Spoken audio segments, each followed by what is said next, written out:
Capítulo 10. El piso franco de la CIA. A la caza de Aidid.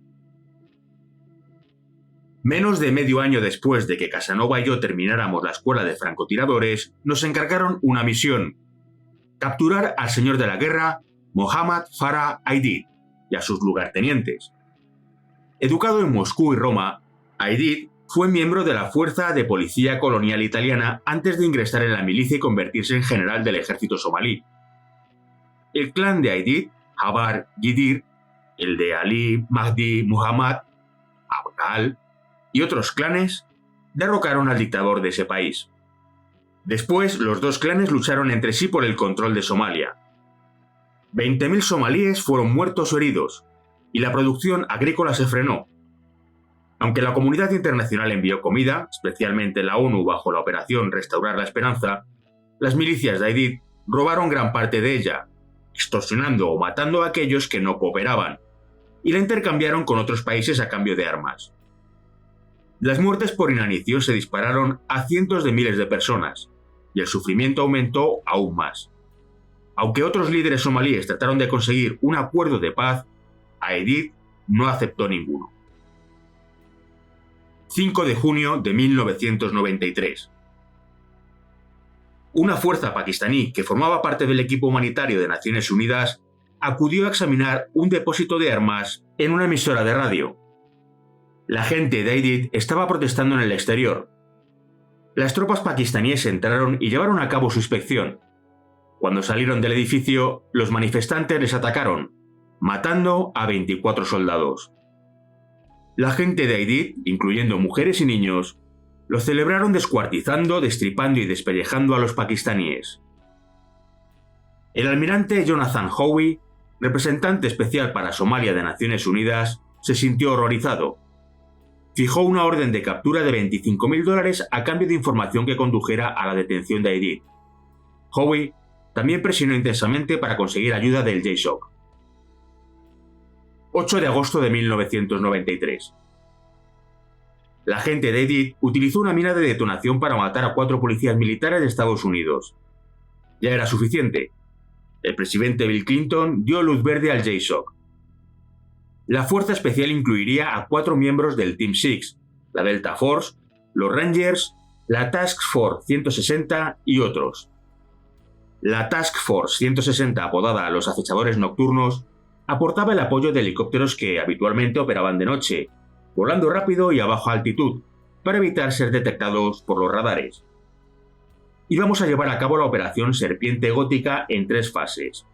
Primera, desplegarse en Mogadiscio y establecer una base. Segunda, perseguir a Aidid.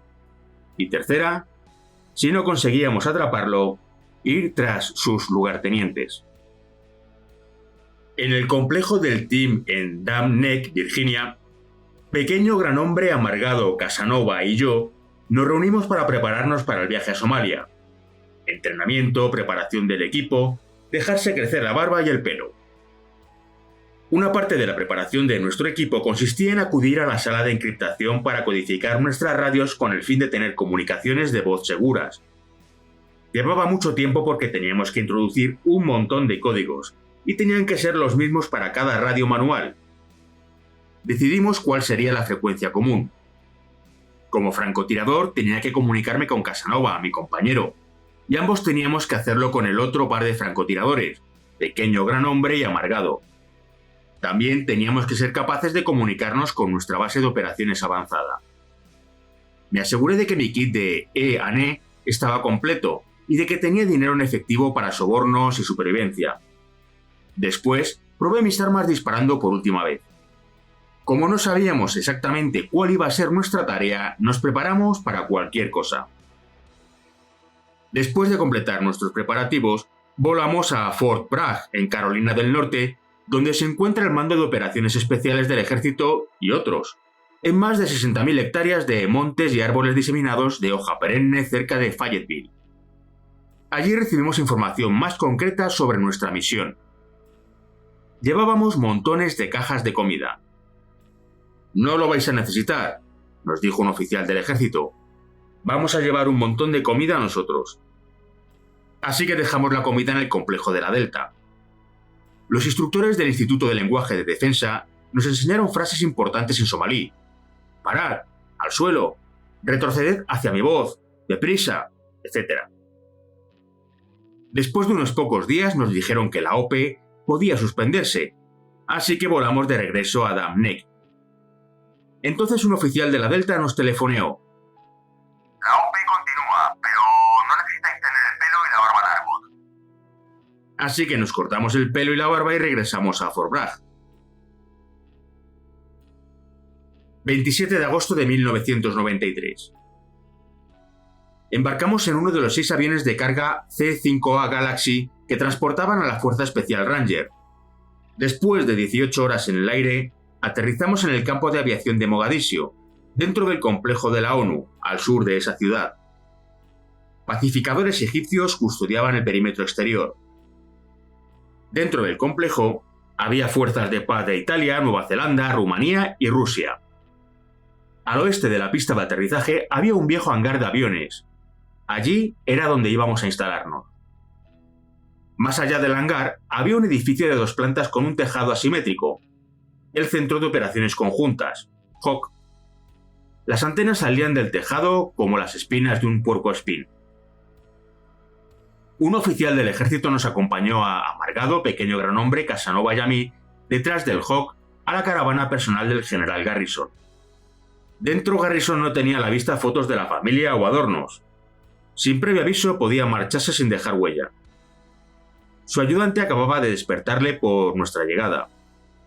Garrison nos echó una mirada a los 4 y dijo: ¿Cómo es que os habéis cortado el pelo?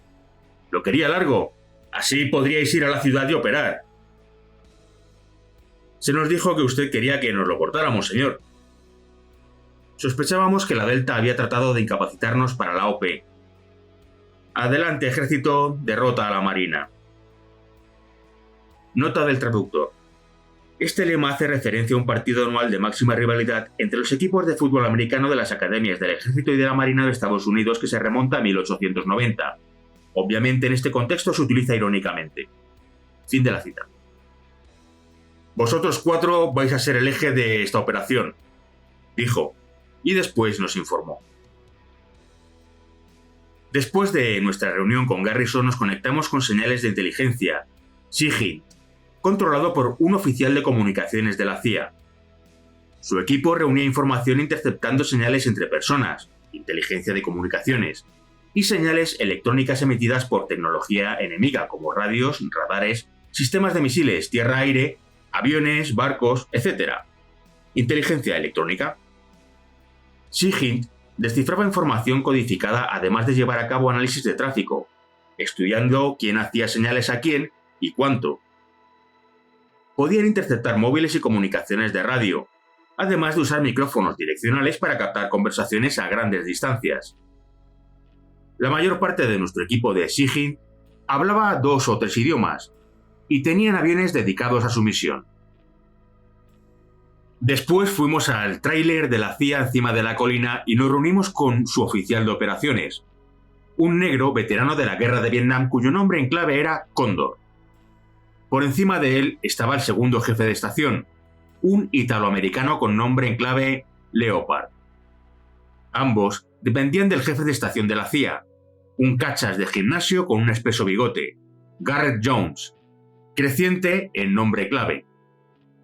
En los Teams, a menudo nos referimos a la CIA como cristianos en acción, y la CIA a veces utiliza el mismo apodo para referirse a ellos mismos. En Somalia, el trabajo de los cristianos en acción era un desafío. Es difícil robar los secretos de un gobierno cuando no hay gobierno. Antes de nuestra llegada, Washington no había permitido a la CIA que operara en la ciudad, considerando que era demasiado peligroso. Con nosotros en escena, los espías podían infiltrarse en el centro de Mogadiscio. La CIA nos dio una información excelente sobre Mogadiscio, incluyendo algo sobre cultura e historia. También nos codificaron por rangos. Sierra 1, Amargado. Sierra 2, Pequeño Gran Hombre. Sierra 3, yo. Y Sierra 4, Casanova. Nuestro piso franco era llamado Pachá, el nombre de una persona de alto rango en el Imperio Otomano. Ahmed sería nuestro intérprete. Detrás de sus gafas redondas, sus ojos rara vez me miraban directamente cuando hablábamos. Ahmed siempre parecía nervioso. Nuestro principal espía somalí era Mohamed. Arriesgaba constantemente su vida y siempre estaba serio. Después de reunirnos con la CIA en la cima de la montaña, volvimos al hangar y requisamos 4 granadas de gases lacrimógenos, CS, granadas de aturdimiento y de fragmentación. También pedimos una baliza SST-181, de modo que un avión que nos sobrevolara pudiese hacerse una idea de nuestra posición si lo necesitaba. Teníamos que prepararnos para defender nuestro piso franco en caso de ataque enemigo y preparar también nuestra vía de escape en caso de tener que salir huyendo. Esa noche nos quedamos en el hangar con el resto de los militares estadounidenses, unos 160 hombres en total. Cada soldado tenía un lugar de 100 por 150 centímetros que podía considerar suyo. En mi catre había 4 palos de pie en las esquinas, para colocar encima una mosquitera. Los halcones descendían en picado y cogían ratas del tamaño de perros pequeños, elevándolas a las vigas del techo para cenar. Había partes de los finos muros que tenían huecos, permitiendo que la madre naturaleza se introdujera por ellos. Las puertas del hangar permanecían abiertas.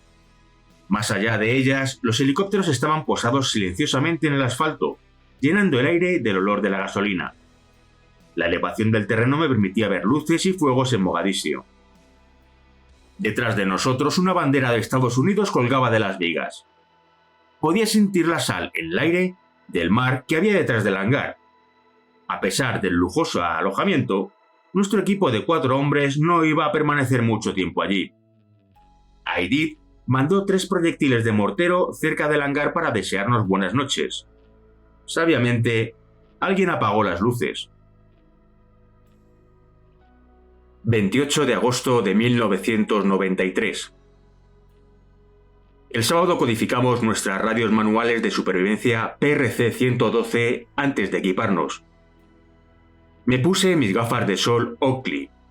Eran las mejores, pues reducían el brillo solar y protegían mis ojos del polvo de los escombros, ayudando a proporcionarme algo de sensación de paz. También hacían que el contacto visual fuera imposible. Las gafas de sol pueden disimular la identidad, ser intimidatorias para otros, proyectar desapego y ocultar emociones. Como si fueran un amigo, un buen par de gafas de sol es difícil de olvidar. A bordo del helicóptero había algunos chicos de la Delta, listos para despegar para un vuelo de entrenamiento.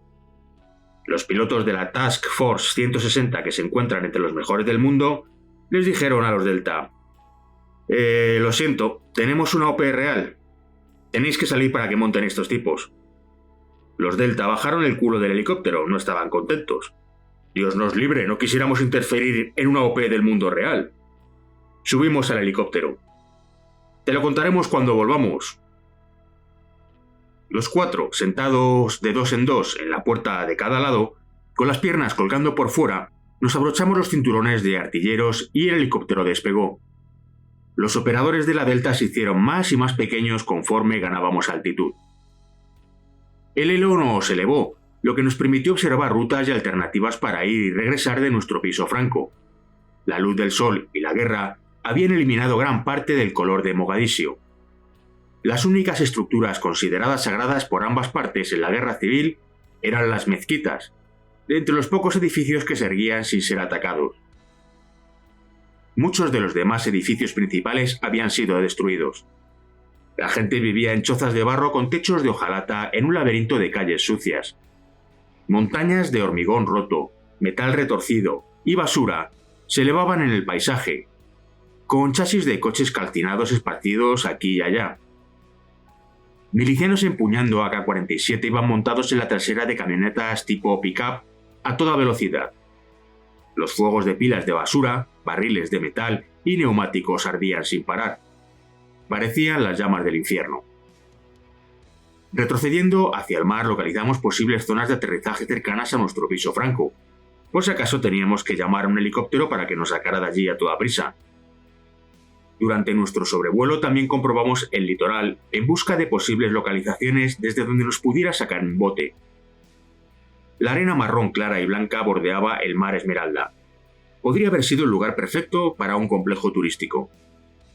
Después de regresar a tierra de nuestro reconocimiento, condujimos un Humvee desde el complejo, a través de un agujero secreto en la valla trasera, hasta la cima de la montaña, a un remolque donde la CIA nos proporcionó inteligencia humana. Humint. Los aparatos tecnológicos y los chismes son útiles en el juego de los espías, pero significa muy poco sin seres humanos valientes que se infiltren en territorio enemigo y que hagan las preguntas adecuadas. Seres humanos que pueden ver y oír lo que no puede la tecnología, que pueden extraer el significado adecuado al contexto circundante. Utilizando un diagrama de Pachá, Pequeño Gran Hombre hizo planes para llegar al piso franco e instalarnos. Delegó las órdenes de patrulla en mí y el procedimiento para los puestos de combate en Casanova. Pequeño Gran Hombre también debía realizar los ejercicios de comunicación. A Amargado le encantaba la faceta del entrenamiento del Team Six, nadar y correr, pero cuando se trataba de una operación real, se quedaba por detrás de nosotros en talento y deseo.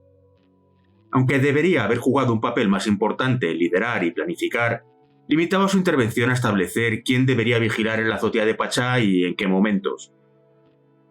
Entre los cuatro también empezamos a crear un gran mapa en forma de mosaico de la ciudad. A partir de entonces, Creciente nos dio instrucciones. Aunque mis compañeros y yo acabábamos de reunirnos con la CIA, Sigint y nuestro intérprete íbamos a trabajar con ellos en un barrio del norte de Mogadiscio llamado Lido, cercano al corazón de donde vivían los pistoleros enemigos. En Pachá añadiríamos más extraños a nuestro equipo, guardias, un cocinero y activos, gente del lugar que nos proporcionaría información. Si no os sentís cómodos con alguien del equipo, se marchan, dijo Creciente. Este es vuestro espectáculo. En el momento en que vuestro escondite corra peligro, el general Garrison os sacará en 15 minutos. Buena suerte. 29 de agosto de 1993. Bajo el manto negro de un domingo por la mañana, volamos en un helicóptero Black Hawk 5 kilómetros al noroeste, a través de la ciudad, hacia el estadio de Mogadiscio, el Estadio Nacional de Somalia para fútbol y otros deportes, con un aforo de 35.000 espectadores. El viaje solo duró 5 minutos. Como era la sede del complejo de las tropas pakistaníes de Naciones Unidas, bautizamos al estadio, acribillado a balazos, al Estadio Pakistaní. Desde allí subimos a 3 camionetas locales. Solo necesitábamos 2 vehículos, por lo que utilizamos el tercero como señuelo y también por si se estropeaba alguno de los otros. Los somalíes utilizaban las cosas hasta que ya no eran mecánicamente viables, y entonces aún las utilizaban un poco más. Alguien había hecho un trabajo excelente manteniendo ese montón de mierda en funcionamiento. Salimos del estadio hacia la ciudad. Mogadiscio olía a orín y excrementos humanos mezclado con ese olor tangible a hambre, enfermedad y desesperanza. El olor flotaba en el aire como una nube negra. Hacía que mi corazón se sintiera pesado. Los somalíes arrojaban las aguas residuales a las calles. No ayudaba el hecho de que utilizaran basura y estiércol para alimentar los fuegos que ardían constantemente en barriles metálicos cubiertos de herrumbre. Los chicos de primaria llevaban rifles AK-47. Habíamos oído que el cólera proliferaba por culpa de un pésimo suministro de agua. Mogadiscio parecía el fin del mundo de la película Soy Leyenda. Nuestra misión era frenar a las bandas de malignos buscadores de la oscuridad y salvar a los buenos somalíes. No hay problema. Somos SEAL. Esto es lo que hacemos. Después de conducir 1 kilómetro, llegamos a Pachá. Los guardias somalíes, armados con AK-47, nos abrieron la puerta de hierro. Previamente habíamos enviado a uno de nuestros activos para que les diera una radio para preparar nuestra llegada. En total teníamos 4 guardias para proteger Pachá en todo momento, y otros 4 que se turnarían con ellos. Todos parecían alerta.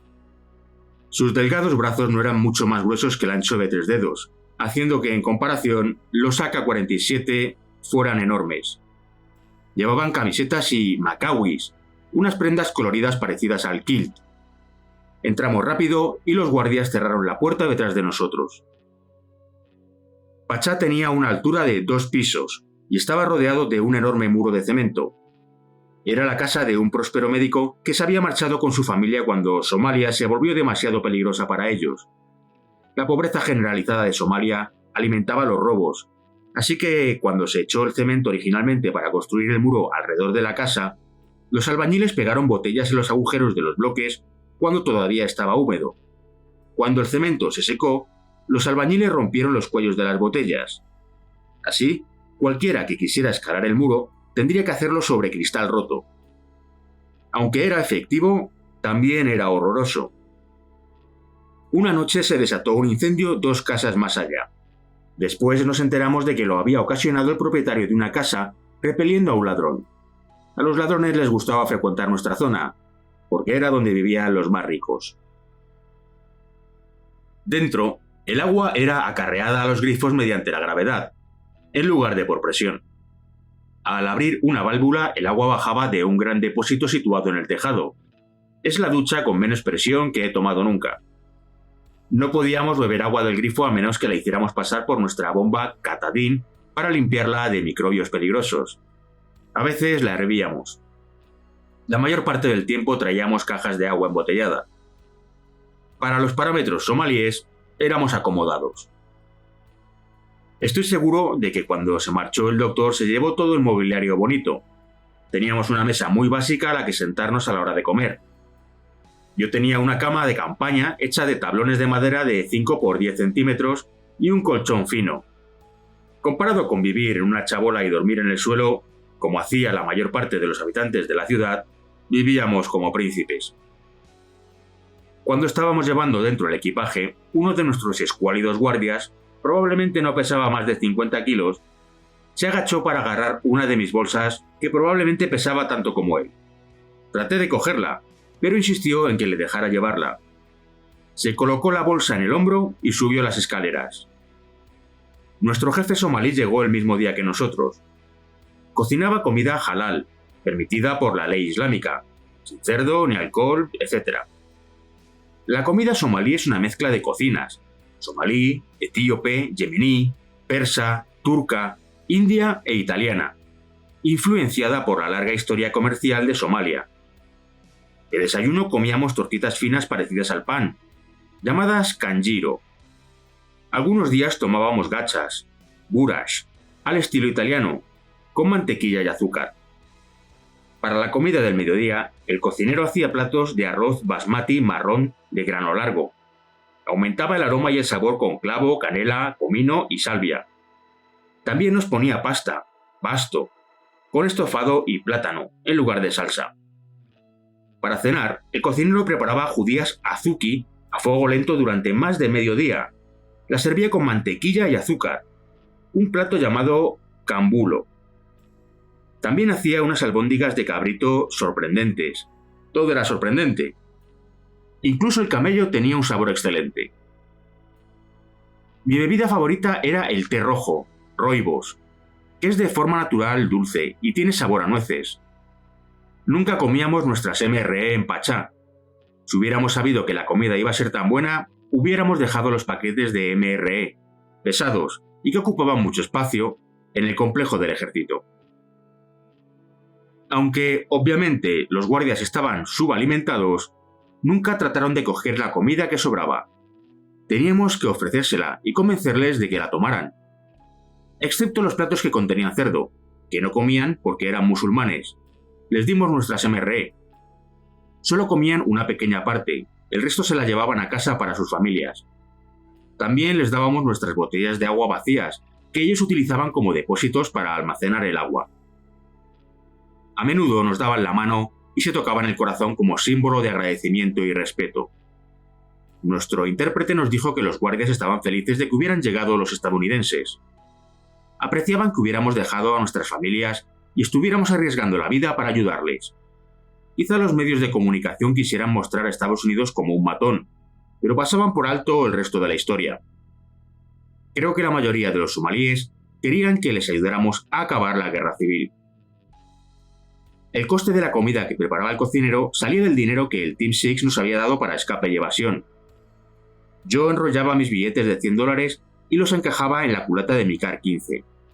Si alguna vez tenía que escaparme por mi cuenta, planeaba encontrar a un pescador y contratarle para que me llevara por la costa hasta Mombasa, en Kenia, donde Estados Unidos tenía gente con la que podía contactar para que se ocuparan de mí. Cóndor nos informó del comportamiento de los activos que nos visitarían en Pachá todos los días según las circunstancias.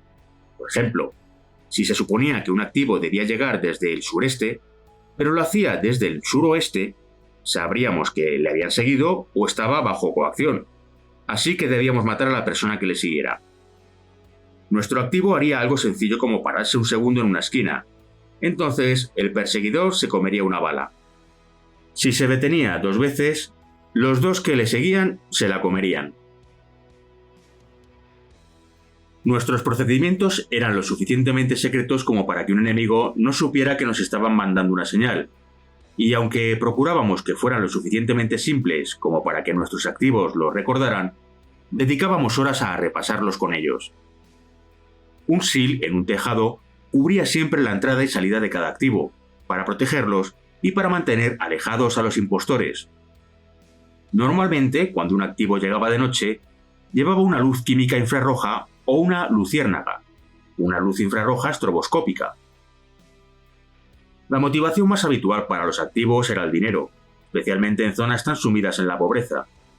Algunas personas tenían razones más nobles para ayudarnos, pero lo más común era el dinero, aunque ni siquiera teníamos que pagarles mucho.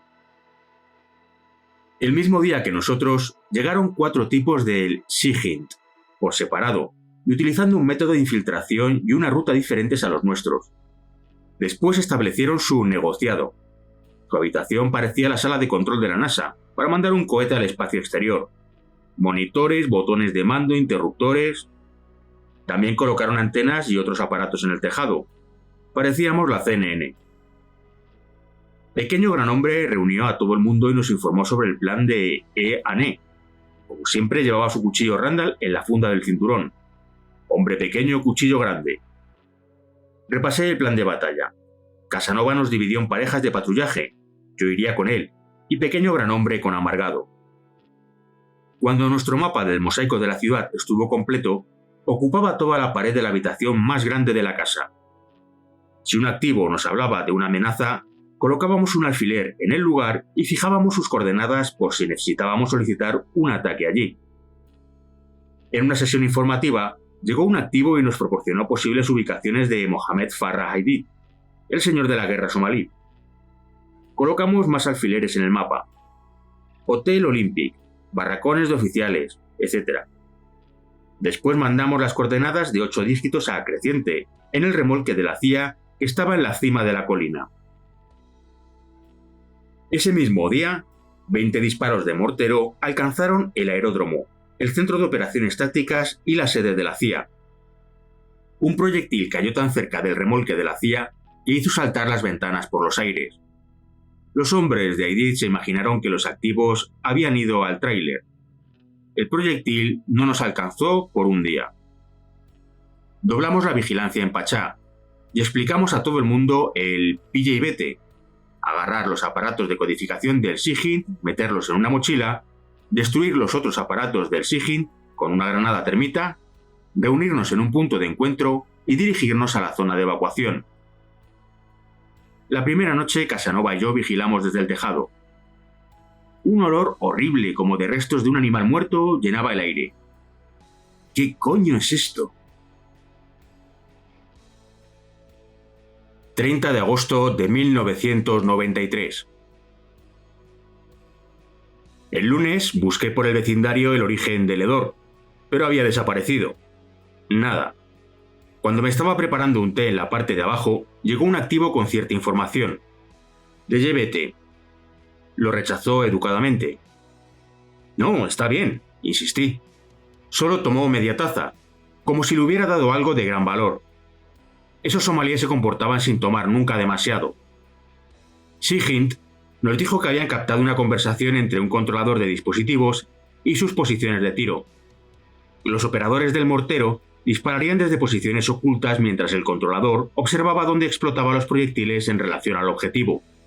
Si el proyectil del mortero acertaba en el objetivo, el controlador podía evaluar cuántos daños había provocado. El controlador aconsejaba: no mastiquéis CAD hasta que se realicen los ajustes y la elevación de daños. El CAD, una planta con flores autóctona de Somalia, contiene un estimulante en las hojas que provoca excitación, pérdida de apetito y euforia. El consumidor se coloca un puñado de hojas en la boca y lo mastica como si fuera tabaco de mascar. La mayoría de los que se ocupaban de los morteros de Aidid hacían su trabajo atraídos por el CAD. Se volvían dependientes de la gente de Aidid para seguir alimentando su adicción, de modo parecido a como los chulos enganchan a sus prostitutas a la droga para controlarlas. Como la droga eliminaba el hambre, Aidid no tenía que alimentarles mucho. Obviamente no eran muy disciplinados. Aunque esta vez no pasó nada, posteriores señales de inteligencia generaron ataques militares y lograron destruir algunas de las posiciones de los morteros. Esa noche regresó el olor. ¿Qué coño es eso? Bajé del tejado y, ocultándome, fui a la casa de al lado. En el porche de entrada vi a un adolescente durmiendo en un futón como a una distancia de unos 10 metros. Era obvio que el olor procedía de él. Posteriormente descubrí que el chico de 14 años había pisado una mina en el patio de su colegio. Le había arrancado completamente el pie derecho, también parte del pie izquierdo. Se le gangrenó. La gente de Aidid había colocado explosivos en los patios para matar o mutilar a los niños, para evitar que crecieran y se hicieran luchadores eficaces, convirtiéndose en un incordio. La infección de la pierna del chico hedía tanto que su familia no podía dormir de noche con él en la misma casa. Así que le hacían dormir en el porche. De día le volvían a llevar dentro. Pedí permiso a la CIA para ayudar al chico tullido de la casa de al lado. Me negaron el permiso para no poner en peligro el piso franco. Notamos mucho movimiento entre las 22 y las 4 de la mañana en la calle de enfrente de Pachá y en los edificios circundantes. Basándose en una marca que la gente de Aidid había colocado fuera, a las 3 de la mañana la Delta Force se lanzó con una cuerda de rappel en la casa Lig Ligato. Capturaron a 9 personas, pero solo eran empleados de Naciones Unidas y sus guardias somalíes. Delta había lanzado una operación fallida. 31 de agosto de 1993. El martes, un activo vio a Aidid en un vehículo. Creciente quería que el activo colocara un transmisor móvil en él, pero Cóndor, que no quería sacrificar a su activo, lo rechazó por considerarlo demasiado arriesgado. Aidid era escurridizo. En vez de quedarse en casa, vivía con parientes, permaneciendo en el mismo sitio solamente 1 o 2 noches. A veces viajaba con una caravana de coches, otras solo con un único vehículo. Se vestía de mujer. Aunque era popular en su propio clan, a los que no eran de él no les gustaba. Casanova y yo nos vestíamos como si fuéramos autóctonos y llevábamos a cabo un reconocimiento de una ruta de tráfico rodado en un Jeep Cherokee que tenía un aspecto horrible. En secreto, el vehículo había sido blindado. Yo llevaba un turbante, una camisa florida somalí y pantalones de uniforme bajo mi macawi. Con la barba que me había empezado a crecer y la piel oscura, podía pasar por un árabe. Como armas, cada uno contaba con un CAR 15 con silenciador, en el suelo y entre los asientos, parcialmente ocultos por los faldones. Yo llevaba un cargador en el CAR 15 y otro en el bolsillo lateral de los pantalones de uniforme. También llevábamos nuestra SIG 226 de 9 mm en un bolsillo para el cinturón, girado hacia adelante y bajo la camisa, lo que hacía que pareciera que teníamos el estómago flácido. Para alcanzar la pistola simplemente tenía que levantarme la camisa, alcanzar la esquina superior derecha, tirar hacia abajo y hacia afuera, separando el velcro, y preparar el arma. Además del cargador de la pistola, tenía otro en la parte superior del bolsillo del cinturón. Enganchado dentro del bolsillo llevaba un cuchillo táctico automático Microtech UDT, de muelle y con la hoja muy afilada. En el bolsillo lateral de la pierna derecha guardaba un kit médico. Para los estándares del SEAL llevábamos pocas armas. Era un riesgo calculado. Si aparecía un oso en el bosque no podríamos repelerlo. Sin embargo, viajar ligeros nos permitía mezclarnos mejor para reunir información. Era una solución de compromiso. Si nos veíamos en una situación de peligro, tendríamos que correr y disparar. Mientras Casanova conducía, yo hacía fotos con una cámara de 35 mm. Localizamos un emplazamiento para una posible zona de aterrizaje de helicópteros donde la Delta y su gente indígena podían insertarse. Después nos hicimos una idea de rutas por las que podrían ser insertados en camioneta. También pudimos darnos cuenta de otra cosa. Previamente, aunque nuestra gente que iba a pie conducía caravanas de Humvees o sobrevolaban en helicóptero o en avión, habían reunido información, seguíamos preguntándonos cómo la gente de Aidid conseguía transportar proyectiles para mortero a sus equipos. Hice una fotografía de dos mujeres con ropa colorida que caminaban hombro con hombro, cada una con un niño en los brazos. Cuando giré la lente para hacer un zoom, pude ver claramente la cabeza del primer niño, pero también que la segunda mujer en realidad llevaba proyectiles. La artimaña casi me había engañado. Durante nuestro reconocimiento desarrollamos un concepto de ops para insertar y extraer gente de Pachá. Por ejemplo, cuando llegase el momento del cambio de personal, podíamos conducir hasta un matadero de camellos en la costa, mandar señales al mar para pedir un reemplazo de SEAL y entregarles nuestros vehículos mientras nosotros nos hacíamos cargo de los botes, conduciéndolos hasta un encuentro con un barco en el mar.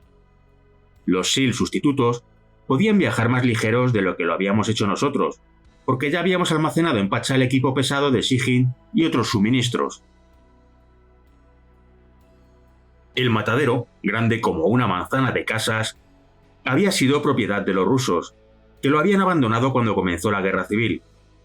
Se habían quedado con la carne de camello y con los huesos, pero habían tirado todo lo demás al mar.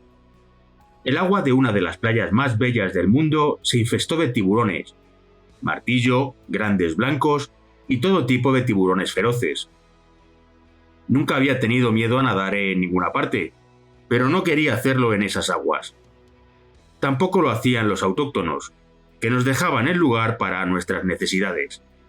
Y como extra, la playa estaba cerca a Pachá. El matadero se podía ver fácilmente desde el agua, cubriendo y ocultando una gran franja costera.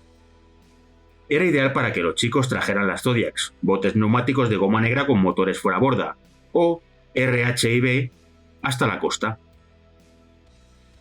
Regresamos a Pachá y esa noche el chico de la casa de al lado gemía como si se estuviera muriendo.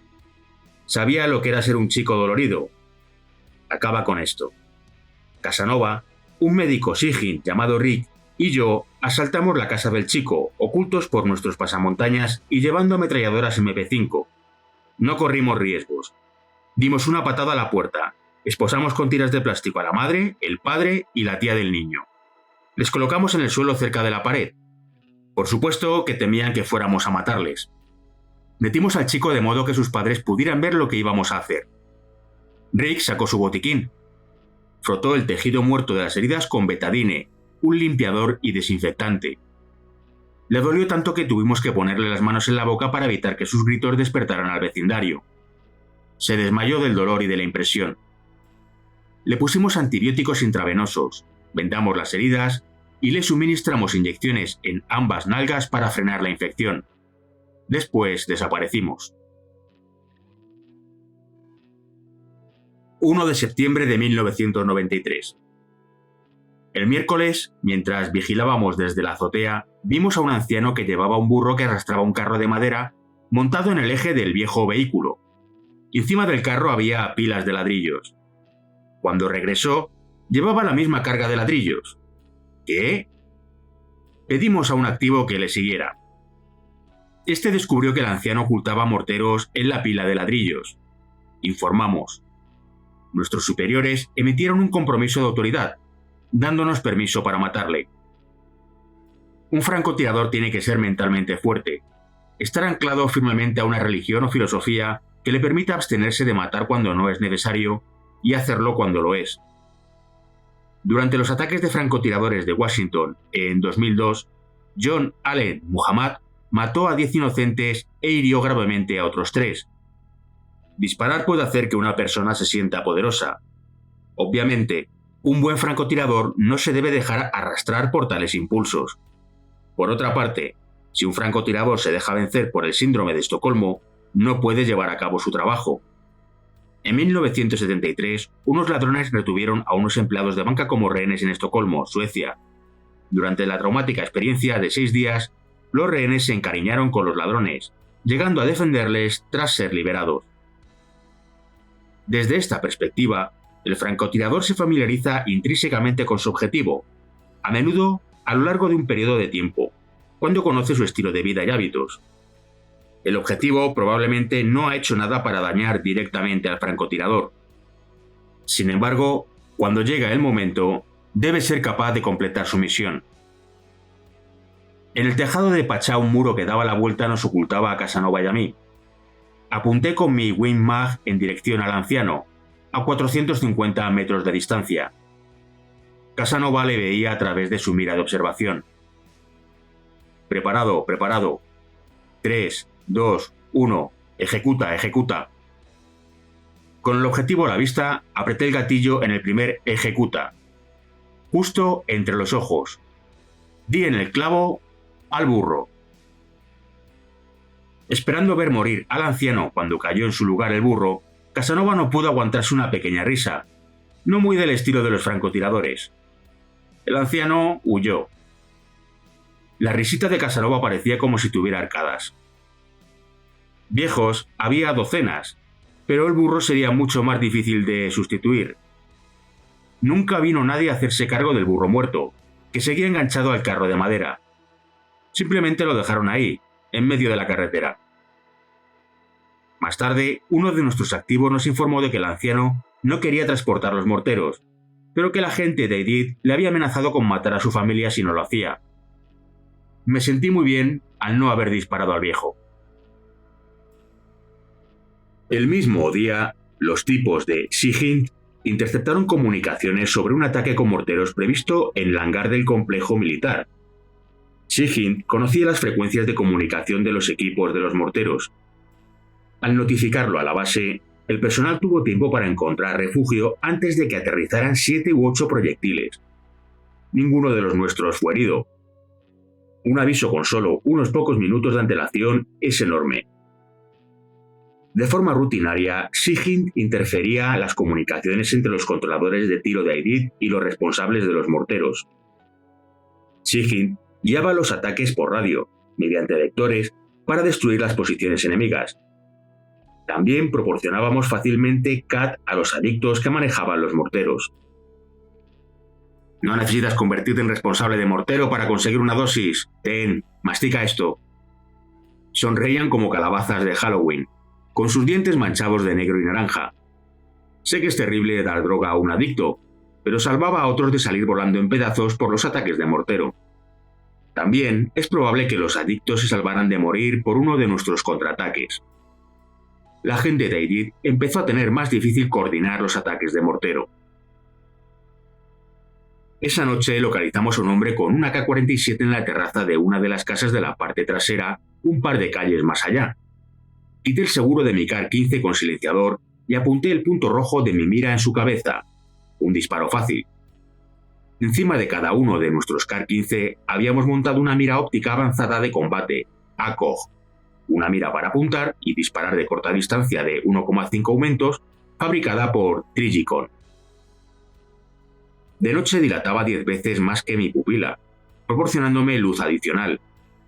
Su punto rojo se muestra en la mira, a diferencia de un láser que en realidad se muestra en el propio objetivo. El ACOG funcionaba igual de bien de noche que de día. Esperé a que el tipo apuntara en nuestra dirección, cosa que no llegó a hacer. Después de consultar con nuestros guardianes, descubrimos que se trataba de uno de los guardias jóvenes en su propia casa, que intentaba imitar las tácticas de los SEAL de defenderse desde el tejado. Por supuesto, el muy idiota nunca nos contó sus planes, ya que probablemente no podía concebir que tuviéramos capacidad de verle con visión nocturna. Se lo dijimos. Está bien pensado, pero si vas a colocarte en un tejado con un arma por la noche y en este vecindario, dínoslo, porque te podía haber costado el cuello. 2 de septiembre de 1993. El jueves por la mañana tuvimos una reunión para discutir planes futuros y personales. Pachá lo estaba haciendo bien, por lo que necesitábamos mantener la máquina funcionando después de que hubiéramos completado nuestra estancia y llegara el momento de que otros nos relevaran. Más tarde, ese mismo día, recibimos la oportunidad que necesitábamos. Aidid era rico, y su hija en edad escolar tenía amigos en Europa, Libia, Kenia y otros lugares. Alguien le hizo una llamada y Sigint la interceptó. aunque Aidid se movía mucho, su hija cometió un error al mencionar en el teléfono dónde estaba. Un activo ayudó a señalar la casa. Nuestro avión espía de la Marina, un P-3 Orión, localizó el convoy en el que viajaba Aidid, pero este se detuvo y lo perdimos en el laberinto de edificios. Por la noche, Casanova y yo estábamos apostados en la azotea de Pachá, protegiendo el perímetro. Durante nuestra estancia en Pachá habíamos estado jugando a tratar de atrapar ratas utilizando la mantequilla de cacahuete de nuestros MRE como cebo. Atábamos una cuerda a un palo y apoyábamos una caja encima. A través de nuestras gafas de visión nocturna veíamos entrar a la rata. Casanova tiraba de la cuerda, pero la rata se escapaba antes de que la caja cayera encima. Nuestra técnica evolucionó, convirtiéndose en un arte. Desmonté varios bolígrafos y utilicé los muelles para hacer una puerta de un solo sentido en la caja. Dentro de esta estaba la mantequilla de cacahuete. Pronto, la rata olisqueaba alrededor de la trampa. Se deslizó por la puerta. Los muelles la cerraron de golpe detrás del roedor. «Sí», susurré. Casanova sonrió. «¿Qué vamos a hacer?», pregunté. «¿Matarla?». «¿Cómo?». «¿Qué quiere decir cómo?». Mientras discutíamos cómo despacharla, se escapó. La siguiente vez hicimos la caja más pequeña, de modo que el roedor no pudiese tener espacio para escapar. La rata se arrastró dentro y quedó atrapada. Estampé mi bota encima. Rata muerta. Pero había sacrificado la trampa. Una trampa, una rata muerta. Me sentí orgulloso de tener la única muerte de rata confirmada. Ahora estaba haciendo el capullo con otra trampa para tratar de conseguir mi segunda rata. ¡Ven aquí!, susurró Casanova. «¿Qué?». Me deslicé hasta donde estaba. Apuntó a una casa al otro lado de la calle donde habíamos colocado 2 guardianes el día anterior. 3 hombres estaban intentando forzar la entrada. Eligieron la casa equivocada en el barrio equivocado. Si lo hubieran intentado antes de que nuestros guardianes estuvieran dentro, habríamos dicho: «Que les den, no es asunto nuestro». Pero ahora nuestros guardianes estaban allí y sí era asunto nuestro. Casanova se hizo cargo del hombre del lado izquierdo y yo del lado derecho. Alineando el punto rojo en mi primer objetivo, apreté el gatillo. Sus piernas se combaron antes de caer. Aunque el hombre de en medio tuvo un momento más de vida, tanto Casanova como yo le alcanzamos al mismo tiempo. Si los 3 posibles intrusos solo eran ladrones, pagaron caro su robo. Posteriormente, Sigint escuchó conversaciones en el bar de al lado respecto a que la gente de Aidid iba a reunirse. Quizá estaban planeando atacarnos. Pachá se puso en alerta máxima. Colocamos cohetes antitanque AT-4 y establecimos posiciones en el perímetro. Resultó que los de Aidid solo estaban teniendo una reunión de reclutamiento. Un activo vio a Aidid, pero no pudo precisar cuál era su edificio. Esta era nuestra pesadilla logística. Aunque nuestros activos habían visto a Aidid, no podían proporcionarnos el edificio exacto. Un avión de Sigint, que había volado desde Europa y ahora estaba dedicado a nosotros, llegó por la noche para ayudarnos a seguirle la pista y señalar su ubicación con exactitud. Esto incrementó enormemente nuestra capacidad de vigilancia. Podíamos utilizar transmisores y balizas de manera más efectiva. También hacía que pudiéramos interceptar comunicaciones mejor que desde la azotea de nuestro edificio. En la gran casa contigua a Pachá, a la derecha, estaba la residencia del embajador de Italia, donde tenía lugar una gran fiesta con la asistencia de muchos oficiales italianos. Italia había ocupado Somalia entre 1927 y 1941. En 1949, la ONU le concedió la administración de partes del país. Después, en 1960, Somalia se hizo independiente. Ahora, los italianos eran auténticos hijos de puta que jugaban a 2 barajas. Cada vez que los Black Hawks despegaban para llevar a cabo una operación, los italianos hacían destellar sus luces para que la gente del lugar supiera que estaban llegando. Sus soldados le pusieron descargas eléctricas en los testículos a un prisionero somalí. También utilizaron la boca de un lanzabengalas para violar a una mujer, e hicieron fotos de sus actos. La ONU acusó a los italianos de pagar sobornos a Aidid, y exigieron que el general Bruno Loi fuese reemplazado. El gobierno italiano negó los cargos y pidió a la ONU que dejara de hostigar a Aidid. Cuando la ONU confiscó las armas de los milicianos, la CIA pensó que los militares italianos se las habían entregado a un compatriota suyo que se sospechaba las había vendido a Aidid. Italia enterró miles de millones de liras en Somalia para asistencia. Con la ayuda de gente como Aidid, incluso antes de que se convirtiera en el tristemente célebre señor de la guerra, la mayor parte del dinero acabó en el bolsillo de altos cargos del gobierno italiano y de sus compinches.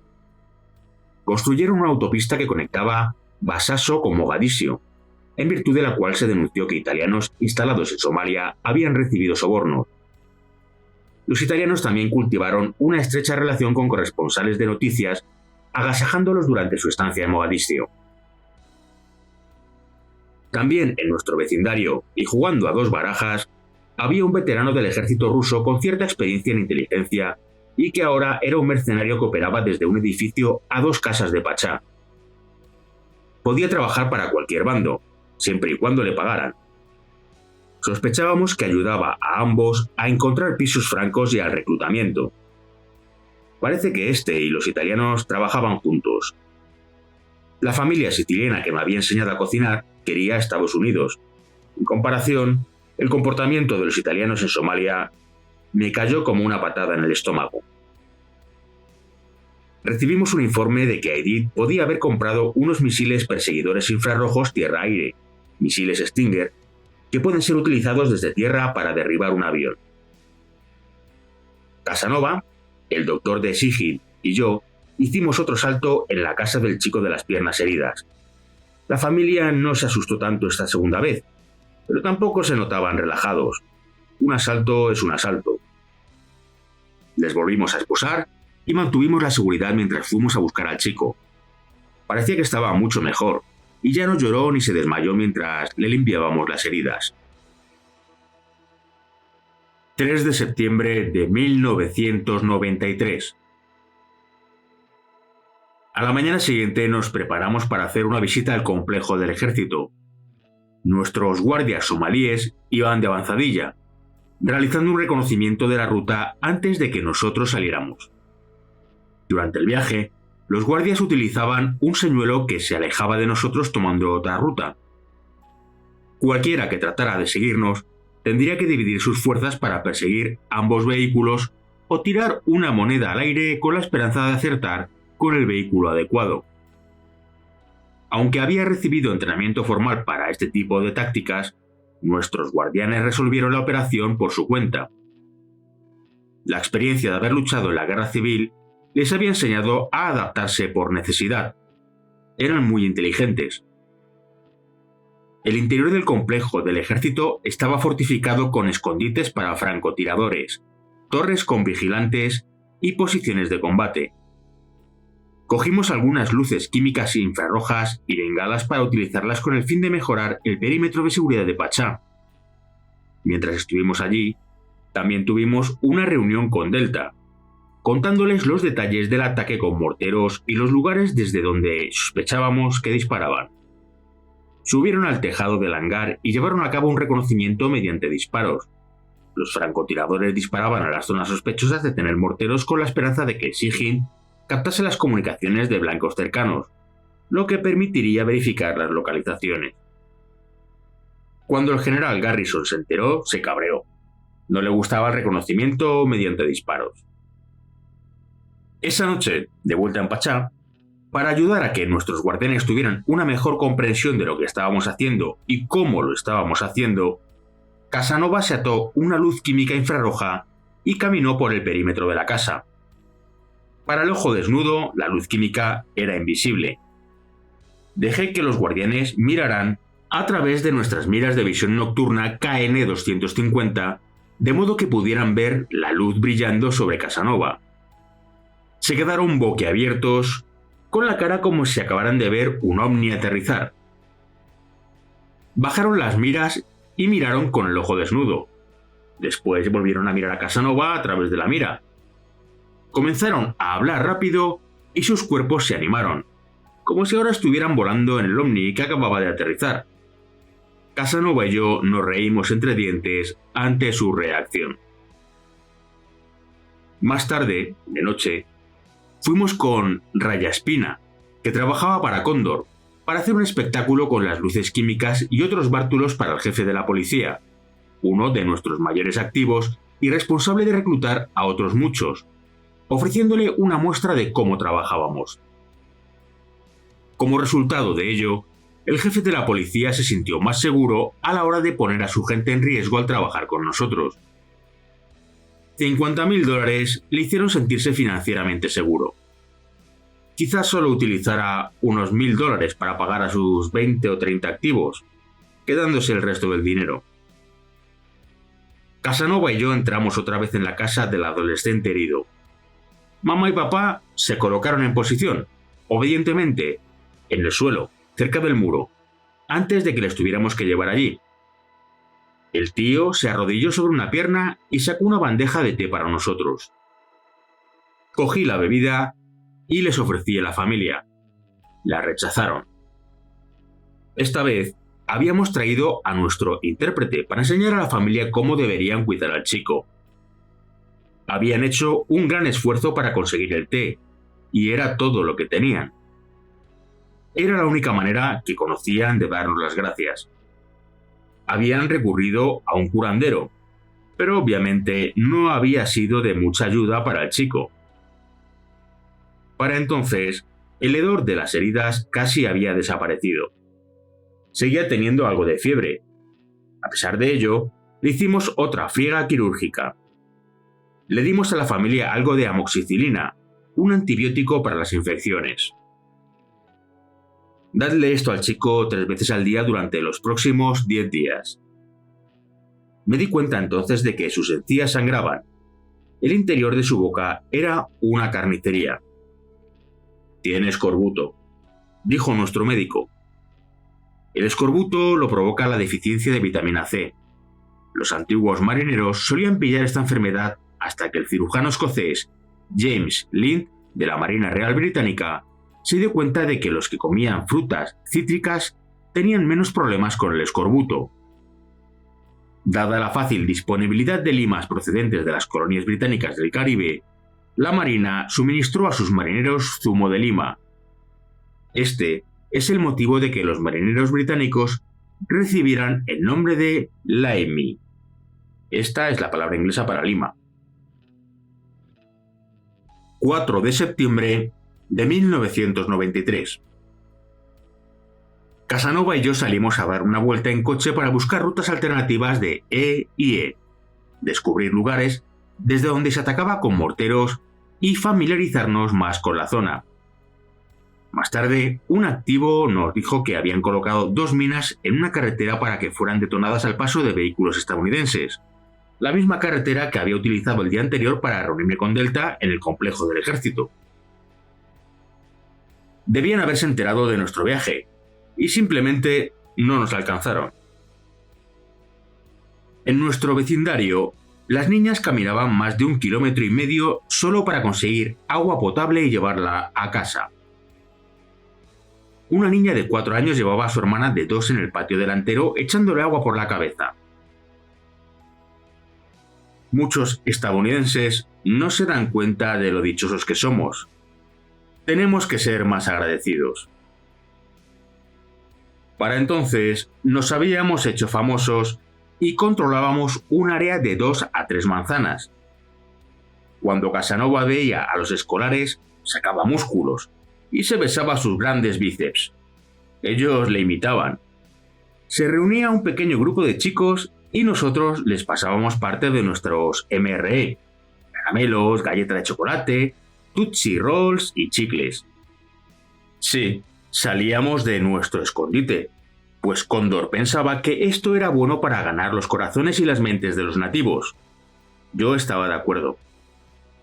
Llevé una bolsa de naranjas al vecino tullido, pero no quiso tomárselas porque el ácido cítrico hacía que le escocieran las encías sangrantes. Casanova le sujetó entonces el cuerpo mientras yo le hice una llave de cabeza y le rocié el líquido en la boca. Después de 2 o 3 visitas más, Las naranjas no le provocaban escozor. Al final, el escorbuto desapareció. Para ayudarle, Cóndor le dijo a la CIA que el chico era pariente de uno de nuestros activos, aunque no era verdad. Pedimos a un activo que le llevara unas muletas y yo solicité una silla de ruedas. Desde entonces, el chico de la casa de al lado permanecía en el porche para mirarnos cuando hacíamos nuestras rondas en el tejado de Pachá. Nos saludaba con la mano y nos sonreía. Fue mi OP más exitosa en Somalia y tuve que desobedecer órdenes directas para realizarla. Es mejor pedir perdón que pedir permiso. Aidid llevaba a cabo su propia campaña de corazones y mentes. Hizo declaraciones públicas contra los estadounidenses y comenzó a reclutar gente en nuestra zona, cualquiera, desde niños a ancianos. Nuestros activos nos informaron de una ruta que iba a ser usada para suministrar a Aidid misiles Stinger, de Afganistán a Sudán, luego Etiopía y Somalia. Los misiles eran restos de los que Estados Unidos había entregado a Afganistán para luchar contra los rusos. Años después, Estados Unidos ofreció recomprarlos, $100.000 por cada uno que fuera devuelto y sin hacer preguntas. Aidid recibía ayuda de Al-Qaeda y de la OLP. Al-Qaeda había introducido subrepticiamente asesores desde Sudán. No mucha gente sabía de Al-Qaeda por entonces, pero ésta suministraba armas a Aidid y entrenaba a su milicia en tácticas de guerra urbana, como formar barricadas ardiendo y combatir calle por calle. Si Aidid todavía no tenía los Stinger, pronto llegarían. Mientras tanto, Al-Qaeda enseñó a la milicia de Aidid a cambiar los detonadores de impacto de sus RPG por los de tiempo.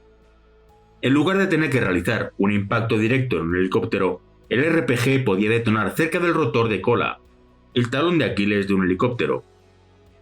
Al disparar un RPG desde un tejado, se corría riesgo de muerte por explosión trasera del arma o por los disparos del helicóptero. Así que los de Al-Qaeda enseñaron a los hombres de Aidid a cavar un agujero profundo en la calle. Un miliciano podría permanecer tumbado boca abajo mientras la trasera del tubo del RPG provocaba una explosión inocua en el agujero. También se camuflaban, por lo que los celos no podían localizarlos.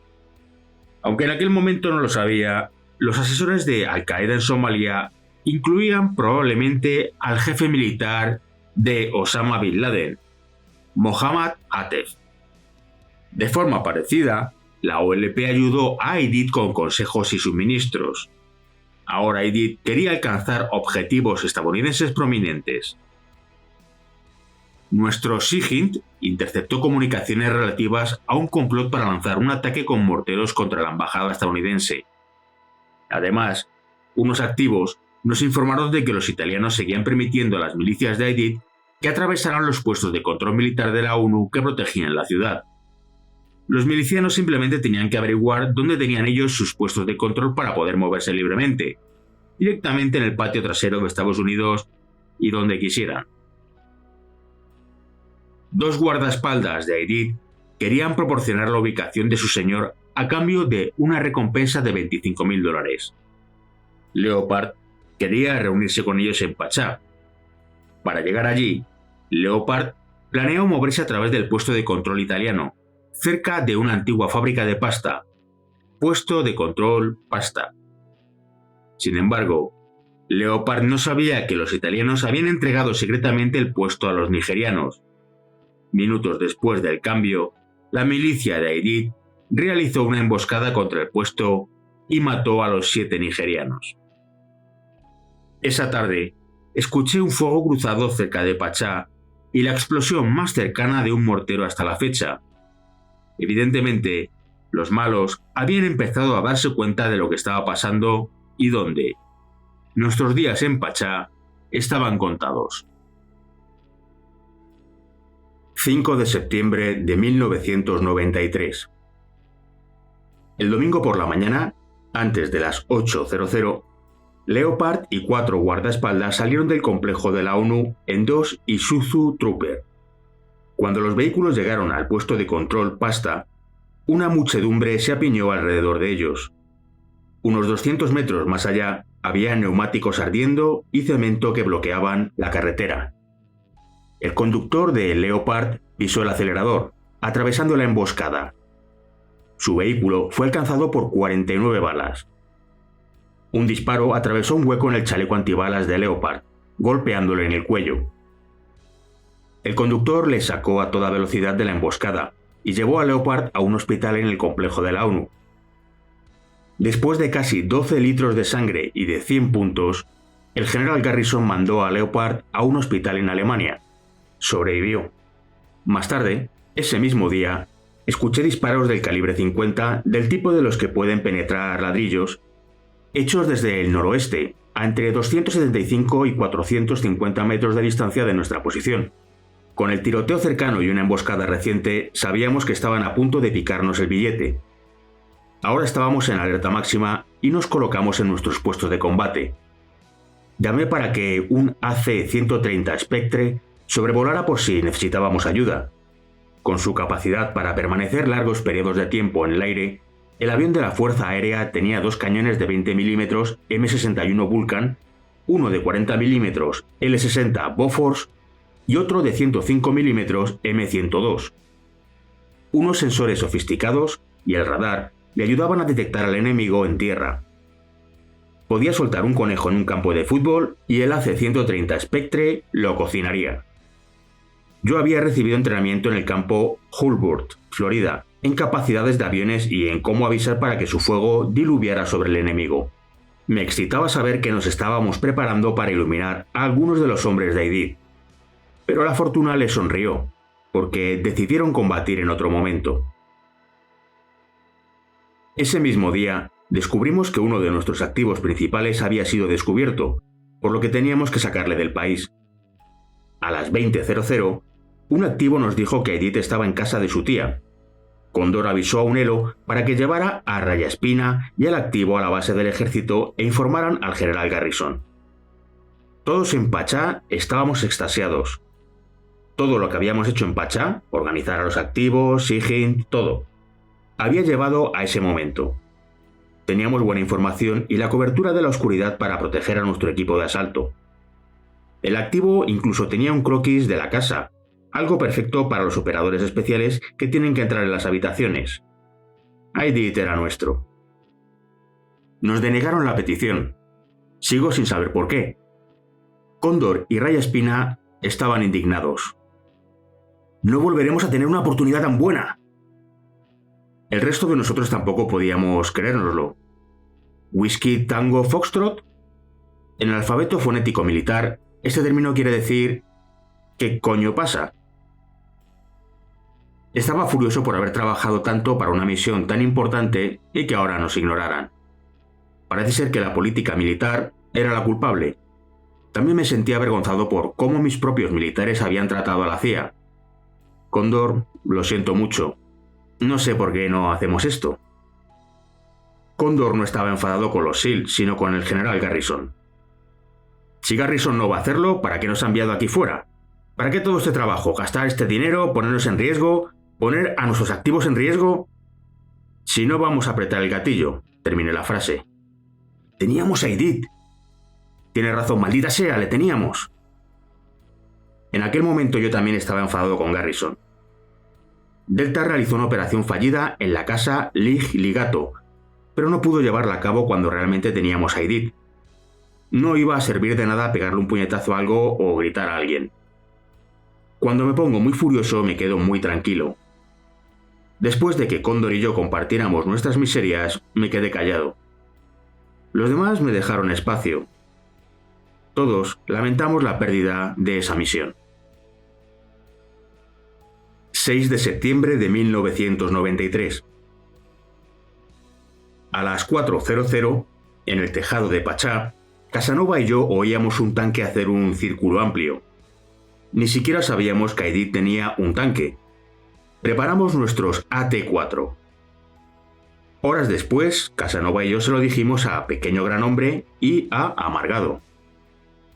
«No puede haber un tanque aquí», alegó Amargado. Ya lo habríamos visto. Sabemos lo que hemos escuchado, dije. No me convences, dijo amargado. Puedes convencer a la CIA con tus tonterías, pero no a mí. Lo que tú digas.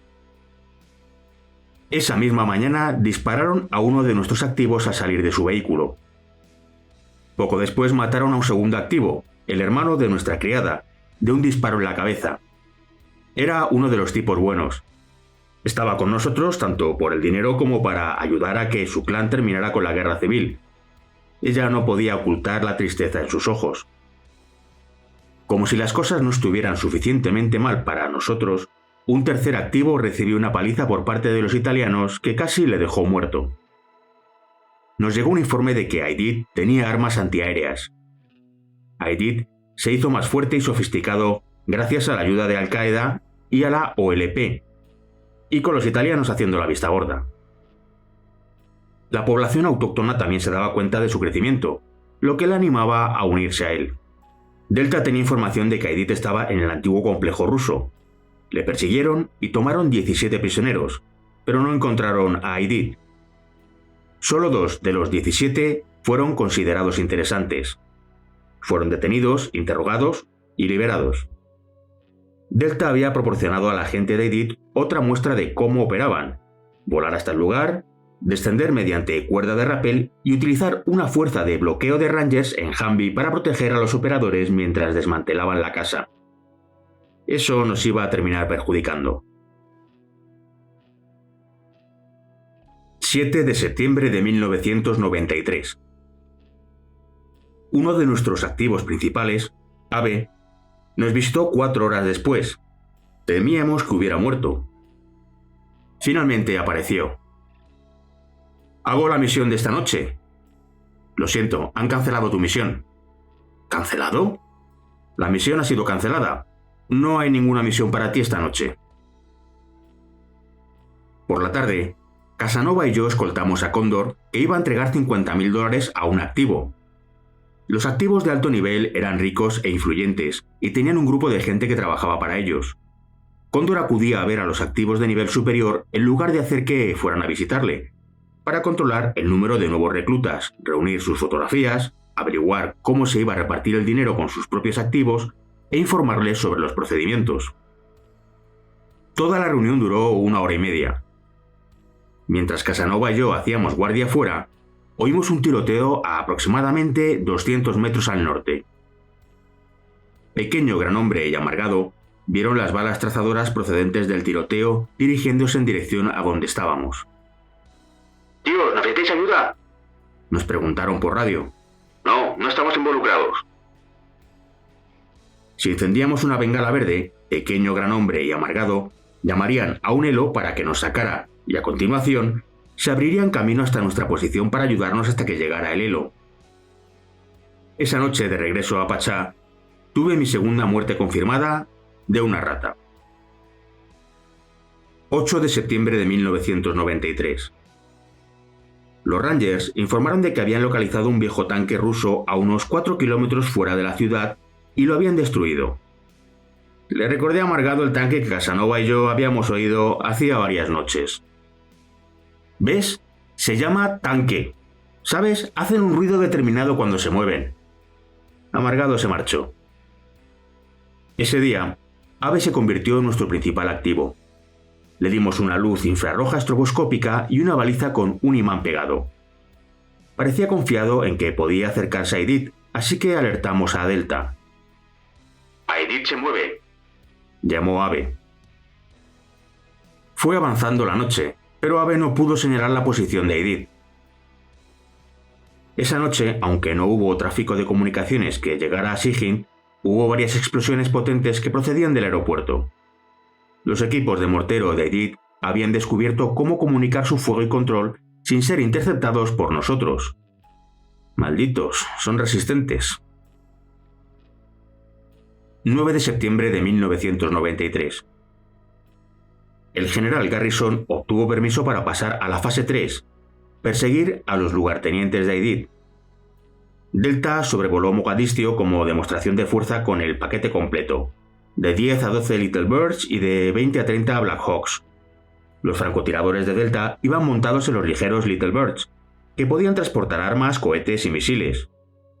En los Black Hawk, de tamaño medio, también armados con armas, cohetes y misiles, los equipos de entrada y los Rangers tenían listas las cuerdas rápidas en la puerta para realizar un asalto en cualquier momento. La idea era mostrar a Aidid que la teníamos más larga que la suya, haciendo que fuera menos atractivo para la población local y, con un poco de suerte, debilitar así su capacidad de reclutamiento. Ese mismo día, cerca de la fábrica de pasta, a 2 kilómetros del estadio pakistaní, el 362º de Ingenieros del Ejército estuvo trabajando para despejar una calzada de Mogadiscio. Un pelotón blindado pakistaní les protegía, mientras la Fuerza de Reacción Rápida, QRF, estaba lista por si necesitaban refuerzos de emergencia. La QRF estaba compuesta de hombres del ejército convencional, de la 10ª División de Montaña y los 101 y 25 regimientos de aviación. Su base estaba situada en la universidad y en la antigua embajada de Estados Unidos, ambas abandonadas. Los ingenieros apartaron un obstáculo de la carretera cerca de un grupo de somalíes que se había formado. Uno de ellos disparó un tiro y se marchó en una furgoneta blanca. Los ingenieros despejaron un segundo obstáculo. Después el tercero, neumáticos quemados, chatarra y un remolque. Alguien, desde la terraza de un segundo piso, les disparó. Los ingenieros y los pakistaníes devolvieron el fuego. El fuego enemigo aumentó, llegándoles desde múltiples direcciones. La multitud colocó obstáculos para bloquear a los soldados. Los ingenieros llamaron a los helos de la QRF. En 3 minutos llegaron helicópteros armados OH-58 Kiowa y AH-1 Cobra. Cientos de somalíes armados se movieron hacia allí desde el norte y el sur. RPG enemigos llegaron desde diversas direcciones. Los Cobra abrieron fuego contra el enemigo con cañones de 20 milímetros y misiles de 2,75 pulgadas. Llamaron a más helos para que ayudaran mientras los ingenieros trataban de escapar, dirigiéndose al estadio pakistaní. La milicia de Aidid disparaba con rifles de 106 milímetros sin retroceso e hicieron estallar en llamas el tanque de avanzada pakistaní. Una excavadora se paró en seco, por lo que los ingenieros la abandonaron. Cuando unos 30 somalíes trataban de apoderarse de la excavadora abandonada, 2 misiles TOW la destruyeron, matando a muchos de ellos. Los ingenieros, 2 de ellos heridos, y los pakistaníes, 3 heridos, lucharon hasta alcanzar el estadio. Un pakistaní murió. Fue la mayor batalla librada en Somalia hasta aquel momento. Nuestras fuentes de inteligencia nos dijeron que Aidid había dirigido la emboscada desde una fábrica de cigarrillos cercana. Más de 100 somalíes murieron, y algunos cientos fueron heridos, pero Aidid consiguió lo que quería, que era mantener la carretera cerrada, restringiendo así los movimientos de las fuerzas de la ONU. Además, los medios de comunicación ayudaron a Aidid al informar de los muchos muertes inocentes somalíes. Odio nuestros medios de comunicación progresistas. Debe ser fácil recostarse y señalar con el dedo cuando no estás involucrado. El presidente Clinton también ayudó a Aidid deteniendo las operaciones de guerra en Mogadiscio hasta que pudiera llevarse a cabo una investigación. La popularidad política provoca la muerte de vidas estadounidenses. Aidid lanzó artillería sobre Pachá. Cada vez sentíamos más cerca el fuego de las ametralladoras y los tiros. Permanecimos en alerta máxima y con un factor alto de tensión. La milicia de Aidid también disparó con morteros al puesto de control nigeriano en el puerto de Mogadiscio, que había sido devuelto por los italianos. Los activos de Cóndor se infiltraron en una reunión llevada a cabo en un taller mecánico, donde se pensaba que Aidid trataría de arengar a sus tropas. Si realmente estaba Aidid allí, queríamos saberlo. No estaba. 10 de septiembre de 1993. A las 5:00 del día siguiente, la milicia de Aidid hizo más disparos de artillería contra el puesto de control del puerto de Mogadiscio. Ese mismo día, un activo nos dijo que la gente de Aidid conocía la existencia de Pachá. Habían descrito nuestras armas y vehículos, y conocían a Cóndor, desde antes de que estableciéramos Pachá. Aidid emboscó un equipo somalí de la CNN. Mataron a su intérprete y a 4 guardianes.